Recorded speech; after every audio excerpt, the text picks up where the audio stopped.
আউযুবিল্লাহি মিনাশ শাইতানির রাজিম। বিসমিল্লাহির রহমানির রহিম। ইতিহাস এবং ঐতিহ্যে গড়া 2001 সাল থেকে আজকে ঐতিহ্যের 25 বছরে আজকে আমাদের 25তম পিকনিক হচ্ছে গাজীপুর জেলা অ্যাসোসিয়েশনে।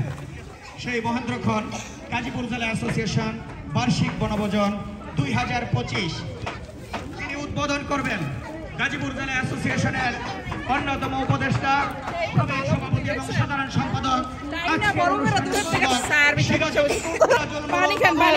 সবাই করতালির মাধ্যমে শুভ উদ্বোধন ঘোষণা করা হচ্ছে বার্ষিক বনভোজন 2025। ধন্যবাদ। এখন এই মুহূর্তে আমাদের গাজীপুর জেলা অ্যাসোসিয়েশন বার্ষিক বনভোজন 2025 শুভ উদ্বোধন ঘোষণা করছেন। সকলে করতালির সাথে শুভ উদ্বোধন তাহলে হবে। সকলে করতালির মাধ্যমে আমাদের নতুন পিকনিকে স্বাগত জানিয়েছেন। ধন্যবাদ। আমাদের আজকের এই উপদেষ্টা সিরাজুল করিম বাউল ভাই।